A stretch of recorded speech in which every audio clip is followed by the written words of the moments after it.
Bienvenidos a Divernumis, una vez más. En el día de hoy, más que mirar monedas, me gustaría comentaros cuál es mi opinión sobre un tema que habitualmente genera controversia, ¿no? Y es un poquito cuál es el lugar que corresponde a la numismática, ¿de acuerdo? Digamos que a nivel académico suele difundirse mucho la idea de que la numismática es una ciencia auxiliar de la historia. Es cierto que gracias al estudio de las monedas, que sería la numismática, pues se puede ayudar a una mejor comprensión de la historia, ¿de acuerdo? O sea que sí que es cierto que ocasionalmente la numismática, la ciencia numismática, pues puede ayudar a que la historia como ciencia social pues se desarrolle de una forma mejor. Pero alerta, que ocasionalmente podamos ayudar los numismáticos a los historiadores o incluso a los arqueólogos no significa que seamos un subapartado de la historia o de la arqueología. Ni tampoco significa que la historia o la arqueología sean más importantes que la numismática, porque puede dar la sensación de que si definimos la numismática como una ciencia auxiliar de la historia, yo creo que le hacemos flaco favor, porque no la estamos definiendo por lo que es, sino por lo que le sirve a la historia. Y yo creo que cuando hablamos de numismática e intentamos definirla, no voy ahora aquí a hacer la gran definición del libro, pero deberíamos decir algo así como que es pues una ciencia o un estudio riguroso, con sus propios métodos científicos, que lo que busca es pues el estudio de la moneda, del dinero y de todo lo relacionado con todo esto, ¿de acuerdo? Entonces, que puntualmente puedan coincidir en un mismo artículo, en un mismo estudio, pues los intereses, digamos, del numismático con los intereses del historiador o los intereses del arqueólogo, pues está muy bien, pero no deja de ser algo puntual, ¿de acuerdo? Y es importante recalcar esto, que un numismático no necesariamente estará interesado en la historia en un sentido amplio, ni estará interesado en un sentido amplio, digamos, en la arqueología, ¿de acuerdo? Eso no quiere decir que, digamos, que a uno no le pueda gustar la arqueología o le pueda gustar la historia, ¿no? Pero yo creo que es muy legítimo que a una persona, pues, le guste estudiar de una manera científica algún tema relacionado con las monedas, pero que no quiera pasar, por ejemplo, por estudiar un grado de historia o un grado de arqueología. Cuando digo grados quiero decir estudios universitarios, ¿de acuerdo? Y no pasa nada. Y creo que no hacer historia o no hacer arqueología no supone a un numismático pues una merma importantísima y imprescindible que ya lo convierta en algo así como un aficionado mediocre que no puede investigar nada de nada, ¿de acuerdo? Yo, por ejemplo, soy filólogo clásico, ¿vale? Soy filósofo, bueno, licenciado en filosofía y también soy licenciado en filología clásica, es decir, en griego y en latín. Entonces, a mí no se me ocurriría decir que un historiador no puede hacer artículos serios sobre moneda antigua porque no haya estudiado lo mismo que yo, porque no haya estudiado filología clásica. Entonces, hay muchas maneras distintas de poder ser bueno en un tema o simplemente de poder aportar de manera rigurosa algo nuevo a los conocimientos que ya se tenían sobre un determinado tema.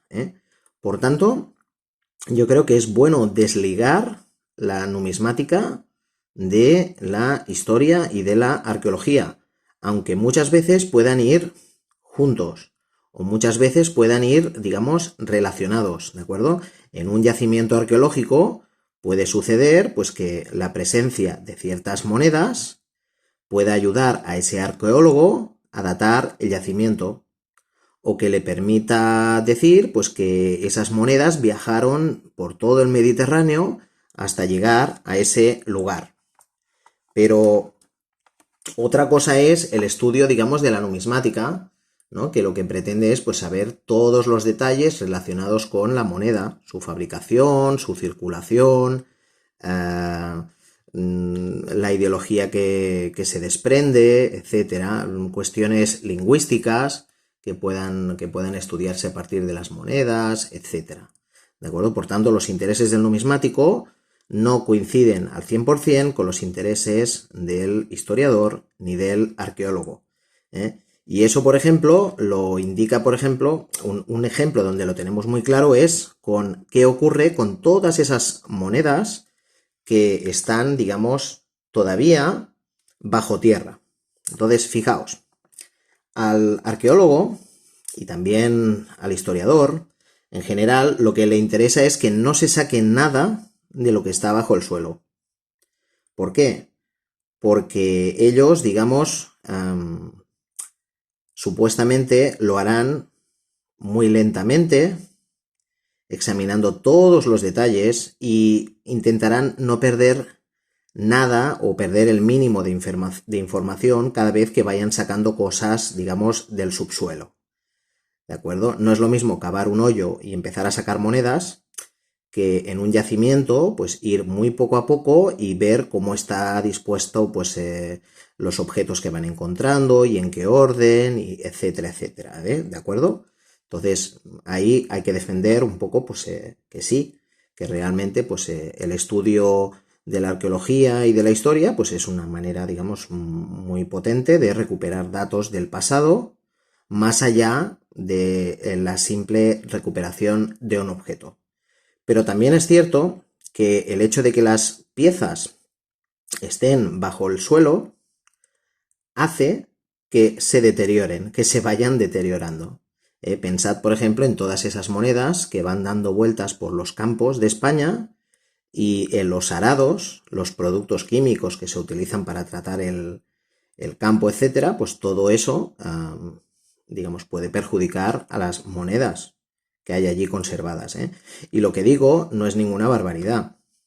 Por ejemplo, una disputa muy habitual que hay es, por ejemplo, en el caso de Herculano, se sospecha que debería haber una biblioteca con gran cantidad de libros, de obras, y claro, al ser de la época y el yacimiento, al ser tan especial, el de Herculano, yo recuerdo que Pompeya y Herculano quedaron sepultados por el volcán, por el Vesubio, ¿no? Entonces, pues bueno, digamos, es como allí se supone que tenemos mucha información potencial, ¿no? Entonces, ¿qué es lo que ocurre? Por ejemplo, los filólogos clásicos lo que querrían es sacar a toda prisa pues todo lo que hay en Herculano para ver si encuentran textos inéditos pues de autores que no se conocen o obras que hasta ahora están perdidas, etc.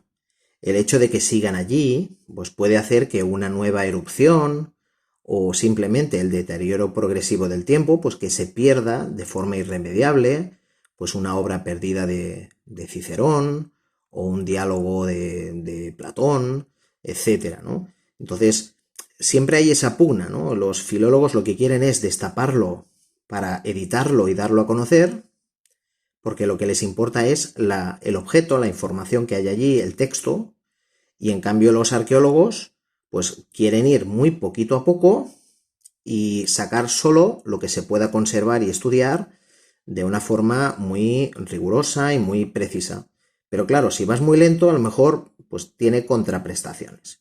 Y un poco lo que le pasa al numismático es lo mismo que al filólogo clásico, que lo que querría el numismático muchas veces es pues que se saquen las monedas para que su estado de conservación sea el mejor posible, se puedan leer bien y entonces tengamos el máximo número pues, de ejemplares, de variantes, etc., ¿no? Pero claro, el interés de los historiadores y de los arqueólogos no es el mismo, ¿de acuerdo? Por los motivos que ya he comentado. Bueno, entonces, ¿cuál es el problema? Pienso yo. El problema, creo yo, es que a nivel académico la numismática está inserida en los planes de estudios de la historia. Digamos, si tú quieres estudiar numismática, pues tienes que estudiar historia. Y si tienes suerte, te harán alguna asignaturita donde te explicarán cosas de numismática. ¿De acuerdo? Entonces, a nivel oficial, digamos que ser numismático es como que pasa por ser historiador. Y eso, fijaos que nos deja en una situación de indefensión, como colectivo, a los numismáticos. Ya no solo a los investigadores, sino también a los coleccionistas. ¿Por qué? Primero, la visión que puede haber del coleccionista puede ser negativa, en el sentido de que el coleccionista, como se queda ciertas piezas, obstaculiza, obstruye el conocimiento. Al conservar él las piezas, impide o como mínimo genera trabas burocráticas para que esas piezas las pueda contemplar, entre comillas, el público general. ¿De acuerdo? Ese es un primer problema, ¿no? Otra problemática que podría aducirse es que, claro, el coleccionista muchas veces no es un estudioso y entonces pues lo que hace simplemente es atesorarlas y no las acaba de aprovechar bien. ¿De acuerdo? Claro, contra esto nosotros podríamos argumentar muchas cosas, ¿no? De entrada, ¿hasta qué punto el grueso, por ejemplo, de los historiadores y de los arqueólogos saben más de numismática que el grueso de los coleccionistas?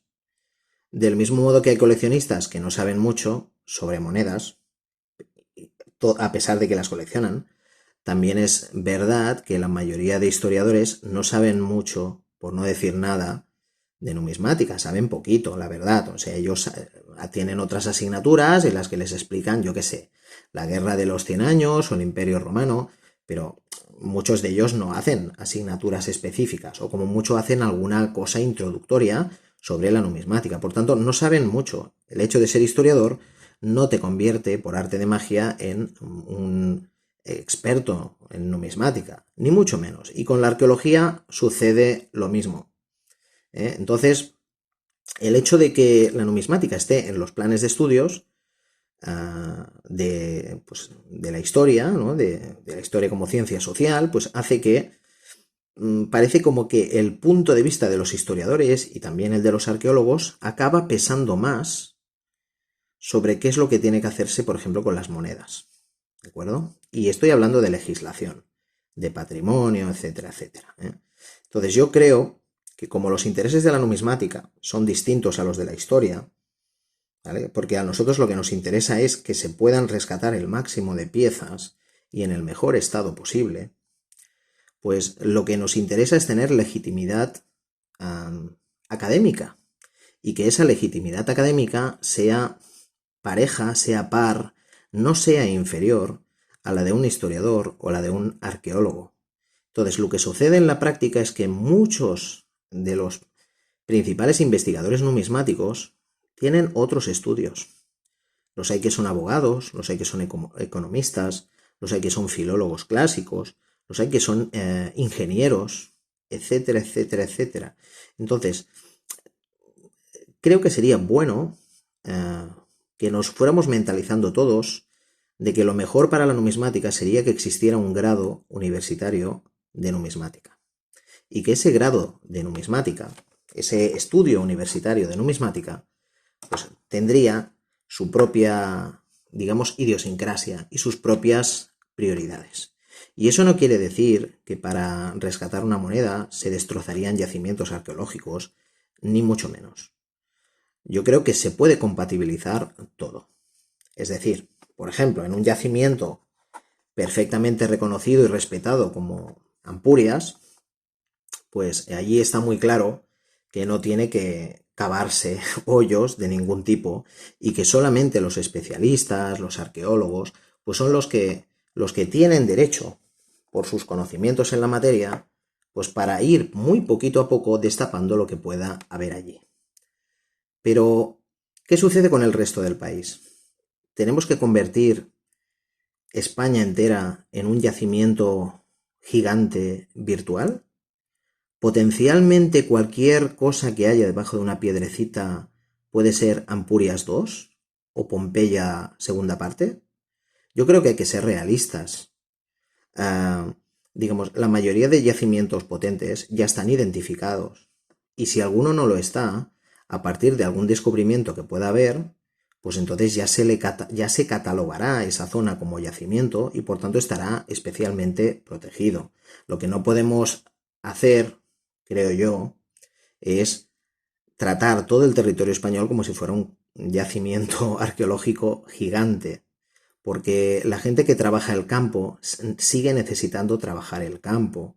Se sigue necesitando pues hacer que pasen autopistas, vías de tren, abrir túneles bajo tierra, etc. Entonces, siempre habrá remoción de tierras y de terrenos, ¿no? Y construcciones y cambio de lo que es, digamos, la geografía y todo lo que nos envuelve. Entonces, está muy bien proteger el pasado, pero no debemos olvidar que vivimos en el presente y que hay que hacerlo compatible. Entonces, se han aplicado y se están aplicando leyes en España muy duras, cada vez más duras con estos temas. El deteccionismo está siendo vapuleado continuamente a nivel, por ejemplo, de prensa escrita, a nivel académico. Se les trata prácticamente como si fueran criminales, cuando muchos de ellos intentan respetar la ley y solo lo que hacen es, pues, intentan, entre comillas, pasárselo bien con la emoción de a ver si encuentran algo. Y si encuentran algo fuera de lo normal, pues avisan a las autoridades.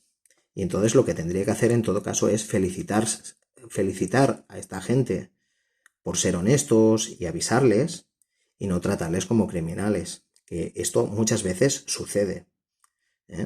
Y entonces la legislación española lo que viene a decir es que todo lo que tú encuentras bajo el suelo pues le pertenece a España de facto. Entonces, ¿qué es lo que sucede? Lo que sucede es que entonces mucha gente, si encuentra algo, tanto si es de forma casual como si no es de forma casual, pues hay gente pues que no dice nada y se lo queda, y entonces como se lo queda, pues eso no sale a la luz. Imaginad a alguien que encuentre monedas de oro.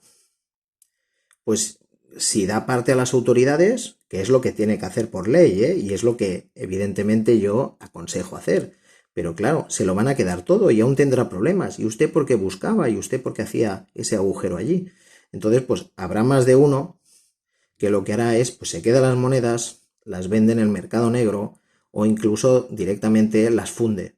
A lo mejor las funde alguien y ya está. Y eso simplemente es oro o es plata o lo que sea, ¿no? Y se pierde toda esa información arqueológica, histórica, también numismática, etc. Todo eso no interesa a nadie. Entonces, ¿se puede prohibir el deteccionismo? Sí, se puede prohibir todo, pero no es inteligente. Hay países que han encontrado fórmulas mejores. También es cierto que hay países que tienen legislaciones todavía más duras que la española. Digamos que el ejemplo típico de legislación súper estricta que no deja margen prácticamente al deteccionismo ni nada por el estilo es Italia. Italia tiene una legislación que no solo complica el deteccionismo, sino incluso el coleccionismo de monedas, pues es muy complicado. En moneda antigua y yo diría que hasta moneda medieval. Entonces, España va por ese camino y el que diga que no, pues o no se entera o no quiere verlo. Pero las leyes, aunque sea a cámara lenta, poco a poco, cada ciertos años, cada 10, 15 años, van apretando más y más en esa dirección. En la dirección de que todo lo que se encuentra, pues pertenece al Estado. Incluso que todas las piezas que no tengan un origen muy claro, pues son susceptibles de a lo mejor pues ser reclamadas por el Estado. Entonces todo eso alerta porque pone en peligro la numismática. La numismática real se construye a partir de colecciones privadas y esas colecciones, ¿cómo se alimentan? Se alimentan algunas piezas a partir de subastas otras a partir de piezas de mercadillos, otras de herencias, otras de intercambios entre coleccionistas, etc. Entonces, muchas de las piezas que hay en todas las colecciones, y el que diga que no, pues es un caso muy raro, muchas de esas piezas no tienen una procedencia clara, documental, demostrable. Y eso ocurre con el 99,9% de las colecciones de monedas. Y ya os digo, el que diga que no, está mintiendo, está siendo falso, porque quiere quedar bien delante de una cámara, delante del público, etc. ¿De acuerdo? Entonces, la mayoría de colecciones tienen piezas, digamos, en una situación gris. ¿Qué es lo que sucede? Pues que nos interesa a los coleccionistas, a los numismáticos, que haya una legislación que no sea tan dura como la de Italia. Nos interesa que la legislación española no vaya avanzando por ese camino italiano. Y tenemos otras posibilidades. Y tenemos que luchar, aunque sea, digamos, a través de la opinión. No hace falta, digamos, hacer nada que sea muy agresivo, pero, digamos, es bueno ir fomentando la opinión de que hay otros modelos que serían mejores. Y estoy hablando del modelo inglés, por ejemplo, pero hay otros países que también tienen modelos legales muy interesantes, como por ejemplo Dinamarca, o incluso Francia tiene algunos aspectos que son muy interesantes. Por ejemplo, en el caso del modelo inglés, el deteccionismo se compatibiliza con el tema del respeto al patrimonio y la práctica, digamos, seria y científica de la arqueología. Lo que se hace en el Reino Unido, en Inglaterra, es que si tú encuentras algo con tu detector de metales, tienes que avisar a las autoridades pues miran a ver qué has encontrado y entonces pues si ven que no es nada del otro mundo, te lo entregan, te lo devuelven. Te dan las gracias, anotan los datos para saber dónde han aparecido esas piezas y tienen datos estadísticos que les puede servir. Por ejemplo, para ver dónde se han ido encontrando ciertas monedas. Pero los ingleses lo tienen muy claro. Si una moneda ya tienen, yo qué sé, 20, 30, 50 ejemplares de esa moneda, ¿para qué quieren otra más? Si no tiene mucho sentido eso. Y permitiendo al detectorista que se quede esa pieza, normal, podríamos decir, pues le ponen más fácil a la gente que colabore. Si en cambio esa pieza automáticamente le es requisada y no se le da nada a cambio, pues la tentación de que una persona no diga nada, pues es mucho mayor. Y entre comillas, el mercado negro y los datos arqueológicos que se van a perder, pues serán mucho mayores.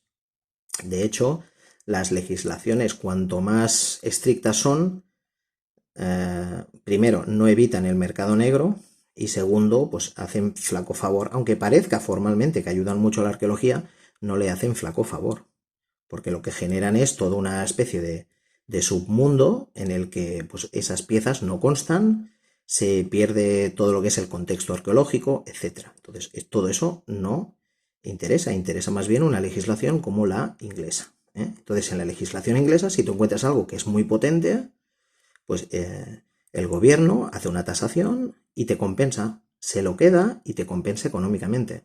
Entonces siempre te sale a cuenta avisar al Estado, porque o te compensan o te devuelven las piezas. Y tú tienes la satisfacción de haber ayudado a ensanchar el conocimiento arqueológico, pues a partir de las piezas que encontraste. Y todo eso está muy bien. Si vosotros miráis las noticias, cuando son detectoristas ingleses, aparecen casi como héroes que colaboran con las autoridades y que han tenido la fortuna de encontrar algo. Si esa noticia está en un contexto, por ejemplo, español, pues prácticamente va a aparecer como una especie de delincuente o de semidelincuente, pues que... y no se le da el beneficio de la duda, ¿no? Entonces, yo creo que todo eso hay que ser conscientes que una legislación como la inglesa iría mucho mejor y de hecho se está viendo en la práctica. En el Reino Unido, la cantidad de hallazgos notificados y que por tanto pueden estudiar los arqueólogos es inmenso en comparación con lo que se va encontrando aquí en España. Y eso es porque aquí da miedo a los detectoristas decir que han encontrado algo. O simplemente pues ya no lo encuentran porque no lo buscan, porque les da miedo tener un detector. Y en cambio en Inglaterra, pues como son héroes nacionales, pues la gente lo busca, le hace ilusión y se van encontrando muchas cosas. Cosas que se rescatan y que por tanto pues no se acaban oxidando ni perdiendo para siempre. Entonces ya lo veis, el sistema inglés es mucho mejor. En Francia, por ejemplo, también tienen otras mejoras. En Francia lo que hacen muchas veces es, pues miran a ver si, por ejemplo, si encuentran en un hallazgo, encuentran muchas piezas de un mismo tipo y con unas cuantas ya tienen suficiente, las otras las ponen en venta para el coleccionismo privado. Y entonces el dinero que se genera con eso, pues puede ayudar a nuevas prospecciones arqueológicas y a nuevos estudios y a becas, etcétera. Entonces, ¿de qué sirve tener 20.000 veces la misma moneda? No sirve de nada a un Estado. A no ser que lo que quiera es tener mucho, yo que sé, un tesoro que luego pueda fundir en caso de necesidad.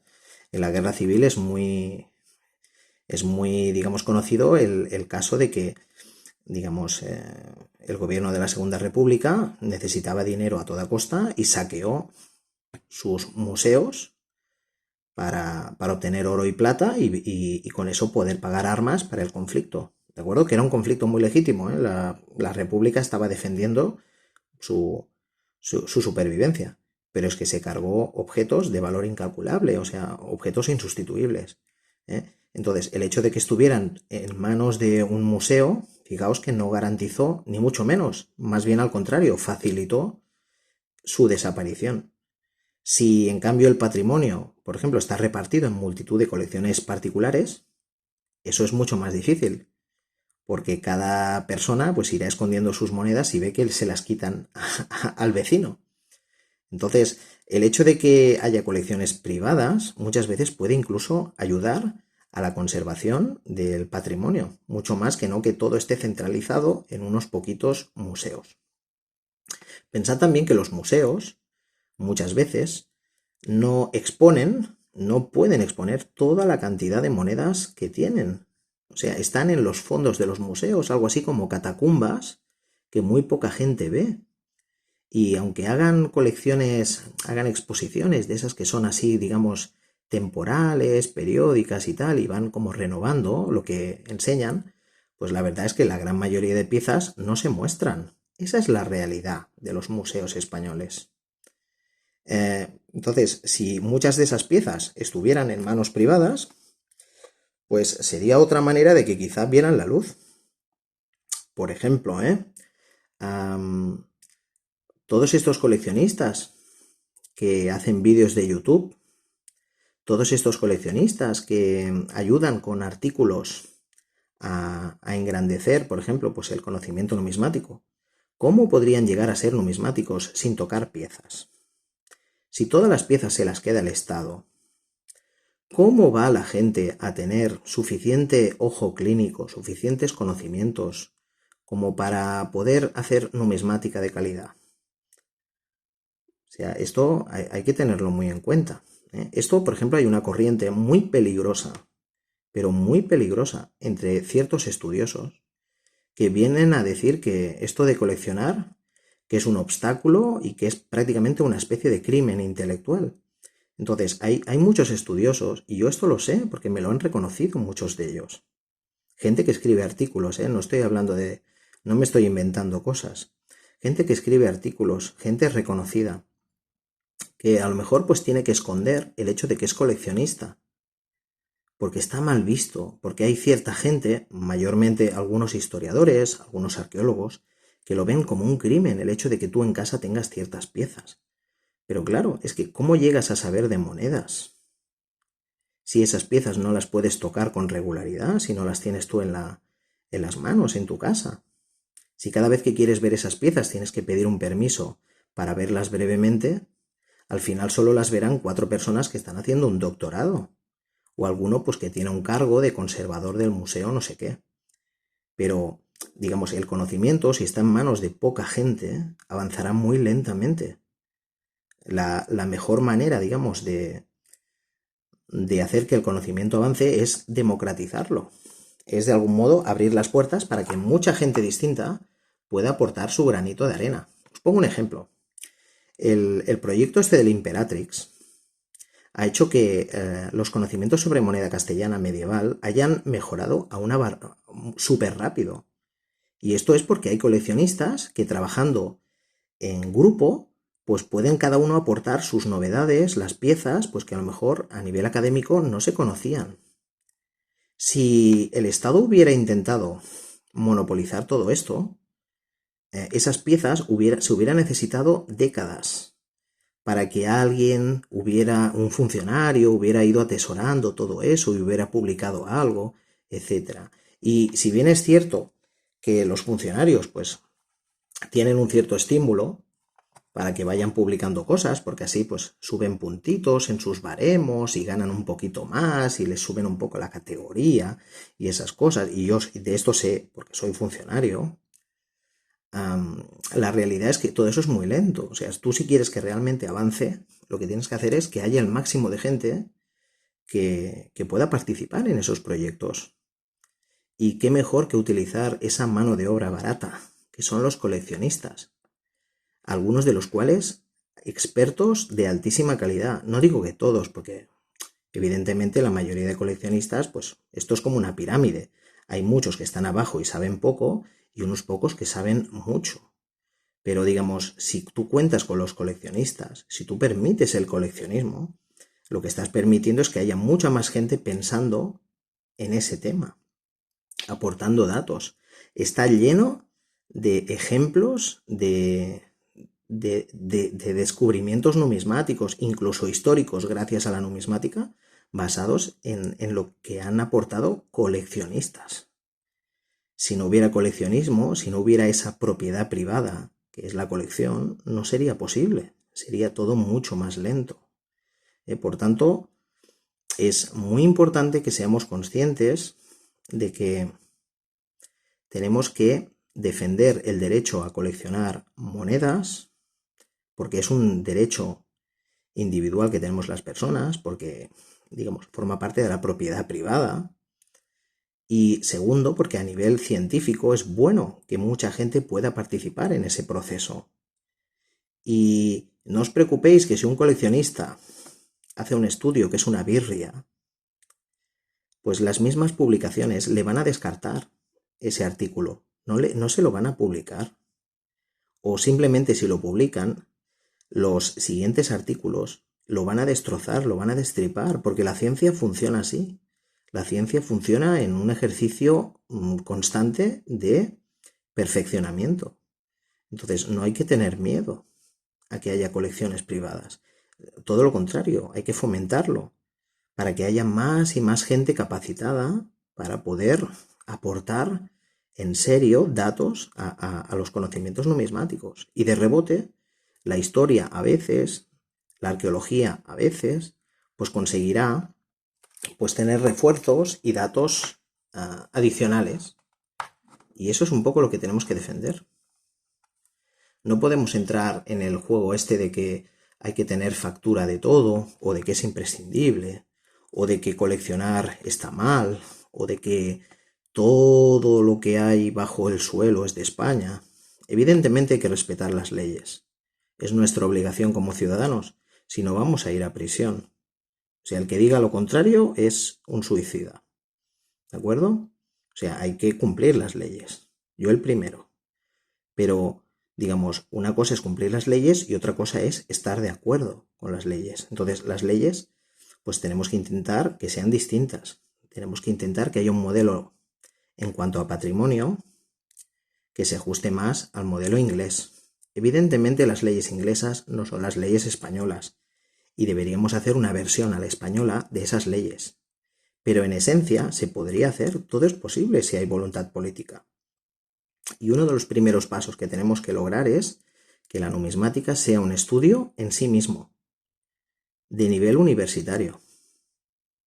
Porque si no, siempre los historiadores y los arqueólogos, con su otro punto de vista, van a tener ante el Estado más legitimidad académica.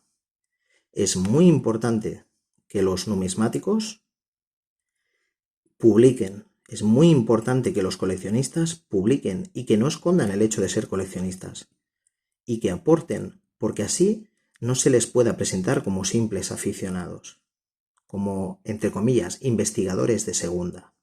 Es muy importante eso, que podamos, no digo yo porque yo realmente yo no soy nadie en el mundo de la numismática, digamos, académica, ¿de acuerdo?